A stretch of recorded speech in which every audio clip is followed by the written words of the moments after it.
అసలు ఇప్పుడు రేడియేషన్ వల్ల సైడ్ ఎఫెక్ట్స్ వస్తాయని కూడా మనం అంటుంటారు. అలాగే అసలు కీమోథెరపీ అంటే హెయిర్ పోతుంది అంటుంటారు. అలాగే రేడియేషన్ వల్ల కూడా సైడ్ ఎఫెక్ట్స్ వస్తాయి అంటారు. అలాగే ఇన్ఫెర్టిలిటీ లాంటివి వచ్చే అవకాశాలు ఉన్నాయి కూడా అంటుంటారు కదా. రేడియేషన్ ద్వారా వచ్చే సైడ్ ఎఫెక్ట్స్ ఏంటి సార్ యాక్చువల్ గా? సో రేడియేషన్ మనం ఏ భాగంకి రేడియేషన్ చేస్తున్నామో దాని వల్ల సైడ్ ఎఫెక్ట్స్ రావడం. ఎక్కువగా మెదడుకి రేడియేషన్ చేసినప్పుడు ఏంటంటే తలనొప్పి లాగా రావచ్చు. ఎందుకంటే రేడియేషన్ ఇస్ నథింగ్ ఒక ఫార్మ్ ఆఫ్ ఎనర్జీ అన్నట్టే. చేతికి వేడి తగిలినప్పుడు ఏమవుతుంది? వాపు వస్తుంది. అంటే రేడియో థర్మల్ అంటారా? అది కెపాసిటీ రేడియేషన్ అంటాం, ఒక పవర్. అమాంతం ఒకసారి ఎడిమా వచ్చింది అనుకోండి, ఒక ట్యూమర్ చుట్టూ వాపు. సో బ్రెయిన్ లో ఏంటంటే పెరగడానికి ఆస్కారం లేదు. సో సడన్ గా మిగతా బ్రెయిన్ టిష్యూ మీద ఒత్తిడి పడితే మనకి హెడ్ ఏక్ రూపంలో తెలుస్తుంది. లేదా రేడియేషన్ జరిగే కొద్దిగా 4th 5th వీక్ తర్వాత నీరసంగా ఉండటం, ఎక్కువసేపు పడుకోవాలనిపించడం జరుగుతుంది. ఎక్కువ శాతం బాగా సైడ్ ఎఫెక్ట్స్ చూసేది head and neck cancer radiation చేసేటప్పుడు. ఇన్ఫెర్టిలిటీ ఎందుకు అంటారు? అది కూడా అంటారు. ఈ భాగంకి హెడ్ అండ్ నెక్ చేసినప్పుడు ఏంటంటే మనకి నోరు లోపల ఉండేది మ్యూకోజా, అది బాగా సెన్సిటివ్. సో రేడియేషన్ దానికి తగిలినప్పుడు మొదట 2-3 వారాలు ఏమి ఇబ్బంది ఉండదు. 3వ వారం కానీ 4వ వారం నుంచి వాపు స్టార్ట్ అవుతుంది. నంజు పొక్కుల్లాగా కొంచెం పొక్కుల్లాగా వస్తాయన్నమాట. సో మంటలాగా ఉండటం, దీన్ని మ్యూకోసైటిస్ అంటాం. అట్లనే చర్మం మీద కూడా రియాక్షన్స్ రావచ్చు. సో అందుకు రేడియేషన్ జరిగేటప్పుడు ఏంటి అంటే కేర్ఫుల్ గా ఉండాలి. ఎక్కువగా స్నానం చేయొచ్చు కానీ సబ్బు పెట్టకూడదు అనుకోండి. కారణం ఏంటంటే మనం తెలియకుండానే గట్టిగా రుద్దేస్తాం. రేడియేషన్ వల్ల స్కిన్ పలచబడిపోతుంది. ఎప్పుడైతే గట్టిగా రుద్దుతారో ఆ పలచబడిన స్కిన్ ఊడిపోయింది అనుకోండి, చర్మం రియాక్షన్ ఎక్కువైపోతుంది. సో ఇవి తగ్గించడానికి ఏం చేస్తాం? ఒక్కొక్కసారి కొన్ని స్ప్రేస్ వాడతాం. ఆ చిన్న ఫిలిం లాగా స్కిన్ మీద ఫామ్ అవుతుంది. సో బయట నుంచి ఏదైనా ఒత్తిడి జరిగినా డ్యామేజ్ కాకుండా కాపాడుతుంది అనమాట. అట్లే పొట్ట భాగంకి రేడియేషన్ చేసినప్పుడు పేగులకి ఎక్కువ రేడియేషన్ వెళ్ళింది అనుకోండి, కదలిక ఎక్కువైతే వామిటింగ్ రూపంలో బయటకు వస్తుంది. సో అందుకు రేడియేషన్ కి పొట్ట భాగంకి ఎప్పుడు చేసినా కనీసం 1-1.5 అవర్ ఫాస్టింగ్ ఉండమని చెప్తాం. ఇంకొకటి ఏంటంటే అవసరమైతే వాళ్ళకి యాంటీ ఎమెటిక్స్, వామిటింగ్ కాకుండా ఉండడానికి టాబ్లెట్ ఒకటి చేస్తాం.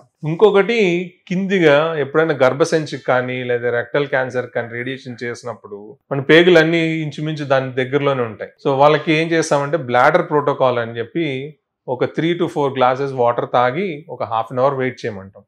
మూత్రం సంచిలో యూరిన్ స్టోర్ అయినప్పుడు ఏమేస్తుందంటే పేగులన్నిటిని బయటికి పుష్ చేసేస్తుంది. అప్పుడు పేగులకి బాగా తక్కువ రేడియేషన్ అవుతుంది. సో దానివల్ల కూడా సైడ్ ఎఫెక్ట్స్ తక్కువ అవుతాయి. సో ఎప్పుడైతే మనం అండాశయం కడుపు లోపల ఉంటుంది. చాలా యంగ్ పేషెంట్స్ లో సర్వైకల్ క్యాన్సర్ వచ్చింది అనుకోండి, వాళ్ళకి అది ప్రివెంట్ చేయడం కూడా ఏం చేస్తారంటే చిన్న ఆపరేషన్ చేసి అండాశయాల్ని కడుపు పై భాగంలో పెడతారు, ఊఫరోపెక్సీ. లేదు పేషెంట్స్ డిసైడ్ అయ్యారు మాకు అవసరం లేదు, ఓకే మాకు ఫ్యామిలీ అయిపోయింది అన్నప్పుడు, ఎందుకంటే గర్భసంచిలోనే కదా పిల్లవాళ్ళు పెద్ద అయ్యేది, ఆ గుణం తగ్గిపోతుంది రేడియేషన్ చేసినప్పుడు, స్ట్రెచ్ అవటం అనేది. అండాశయాలు పనిచేయడం తగ్గిపోతాయి రేడియేషన్ వల్ల. సో వాళ్ళలో ఇన్ఫర్టిలిటీ వచ్చింది. ఇప్పుడు ఈ సైడ్ ఎఫెక్ట్స్ లో భాగంగా కొన్ని ఇమీడియట్ గా సైడ్ ఎఫెక్ట్లు కొన్ని కనిపిస్తాయి, కొన్ని ఏమో 10-15 ఏళ్ళ తర్వాత కూడా సైడ్ ఎఫెక్ట్లు వస్తాయి అని చెప్పి అంటారు. అది కరెక్టేనండి? కరెక్టే. అయితే పాతకాల పద్ధతి చేసినప్పుడు ఇవి ఎక్కువగా ఉండేది, ఇప్పుడు ఉన్నప్పుడు చాలా తక్కువ అయిపోయాయి.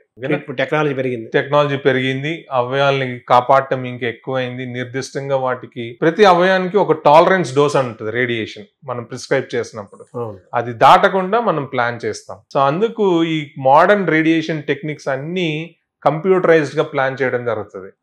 సో ప్రతి పేషెంట్ కి నేను చెప్పినట్టు క్యాస్ట్ చేసిన తర్వాత సిటీ స్కాన్ చేసి దాన్ని ట్రీట్మెంట్ ప్లానింగ్ సిస్టమ్ లోకి ఎక్స్పోర్ట్ చేయడం జరుగుతుంది. సో ఆపరేషన్ అయితే ఎలా చేస్తారో దీన్ని సిటీ సిమ్యులేషన్ అంటాం, వర్చువల్ సిమ్యులేషన్.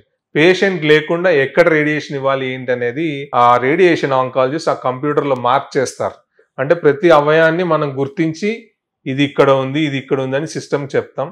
ఈ భాగంలో నాకు ఇంత రేడియేషన్ రావాలి, ఈ భాగంలో ఇంత రేడియేషన్ రాకూడదు అని చెప్పినప్పుడు దాన్ని బట్టి అది మనకి ఒక ప్లాన్ జనరేట్ చేసి ఇస్తుంది. ప్రోగ్రామింగ్ జరుగుతుంది. సో దీనికి ఒక 2-3 డేస్ పడుతుంది కాంప్లెక్సిటీ బట్టి. సో మనం ఎక్కడ రేడియేషన్ చేస్తున్నామో దాన్ని బట్టి సడన్ గా మనం చూసుకోలేదు, వెన్నుపూస దగ్గర రేడియేషన్ చేసాం.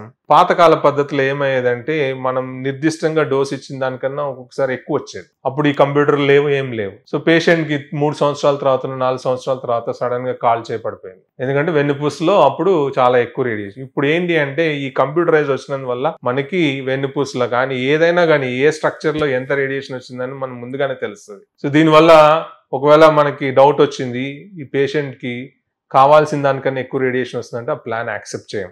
మళ్ళీ ఫిజిసిస్ట్ అనే వాళ్ళు ఉంటారు, వాళ్ళు మళ్ళీ రీప్లాన్ చేస్తారు. ఇంకోటి కింది భాగంలో రేడియేషన్ చేసినప్పుడు పేగు కూడా ఎంతో కొంత రేడియేషన్ వెళ్తుంది. సో ఈ పేషెంట్స్ అయితే మూత్రం సంచికి కూడా రేడియేషన్ వెళ్తుంది బాగా. గర్భాశయం క్యాన్సర్ వాళ్ళకి రేడియేషన్ చేసినప్పుడు, ఎందుకంటే గర్భాశయం క్యాన్సర్ లో ఓన్లీ బయట నుంచి రేడియేషన్ కాకుండా లోపల రేడియేషన్ బ్రాకీథెరపీ అని కూడా ఇస్తారు. సో గర్భసంచి ఏమవుతుంది, మూత్రం సంచికి రెక్టమ్ కి రెండింటి మధ్యలోనే ఉంటది. సో వాళ్ళు ఏంటి, చాలా మంది రేడియేషన్ ట్రీట్మెంట్ అయిపోయిన తర్వాత వాళ్ళకి ఖచ్చితంగా చెప్పేది ఏంటి అంటే, మీరు బాగా నీళ్లు తాగాలి, ఎప్పుడు మూత్రం వస్తే అప్పుడు వెళ్ళిపోవాలి, ఎక్కువసేపు ఆపుకోవడానికి ప్రయత్నం చేయొద్దు, అట్లనే హై ఫైబర్ డైట్, పీచు పదార్థం ఉన్న ఆహారం తీసుకోండి, మోషన్ ఫ్రీగా వచ్చేటట్టు చూసుకోండి అని. కాబట్టి తెలియకుండానే ఒక్కొక్కసారి నీళ్ళు తక్కువ తాగారనుకోండి, యూరిన్ ఎసిడిక్ అయిపోతుంది ఎక్కువసేపు వెళ్లకుండా ఉంటే. మనమైనా ఎక్కువసేపు యూరిన్ వెళ్లకుండా ఆపితే సో దానివల్ల ఏమవుతుంది, తైల సంచి లోపల బాగా ఇరిటేషన్ అవుతుంది. అంటే సహజంగా జరగాల్సిన ప్రక్రియ జరగనివ్వాలి మనం. అప్పుడు ఏమవుతుంది, ఆ ఇరిటేషన్ జరిగినందువల్ల లోపల ఉన్న మ్యూకోజా డ్యామేజ్ అయ్యి ఒక్కొక్కసారి బ్లీడింగ్ వరకు కూడా దారి తీయొచ్చు. ఓకే, దీన్ని రేడియేషన్ ఇండ్యూస్ సిస్టైటిస్ అంటాం. జనరల్ గా మెడికల్ మేనేజ్మెంట్ తో కంట్రోల్ అవుతుంది, మనం చెప్పిన అన్ని పాటిస్తే సరే. లేదనుకుంటే ఒక్కొక్కసారి దానికి సిస్టోస్కోపీ, లోపల కెమెరా పెట్టి చూసి ఎక్కడెక్కడ తేడా ఉందో వాటిని ఏపీసీ మార్చేయాల్సి వస్తుంది అనమాట. సో మనం చిన్న పొరపాటు చేసినందువల్ల అక్కడికి వెళ్ళిపోవచ్చు. ఇప్పుడు ఈ అడ్వాన్స్ టెక్నాలజీ వల్ల ఈ చాలా వరకు తగ్గాయి, బట్ స్టిల్ కొంతమందికి ఉంటారు, జరుగుతూనే ఉంటాయి. సేమ్ అట్లనే బాగా ఎక్కువ ప్రాబ్లం చూపించేది పెద్ద పేగు, రెక్టల్ క్యాన్సర్, బ్లీడింగ్ అవడం అంటాం రెక్టమ్ నుంచి. అంటే అది రేడియేషన్ జరిగినప్పుడు జరిగిన మిస్టేక్ కావచ్చు, లేదా పేషెంట్ యొక్క మిస్టేక్ కాదు. ఎందుకంటే ఇప్పుడున్న టెక్నాలజీలో మనకి రెక్టమ్ కి గర్భసంచికి 3 మిల్లీమీటర్ల నుంచి 5 మిల్లీమీటర్ల తేడా దగ్గరకు వచ్చేసింది, చాలా దగ్గర ఉంటాయి.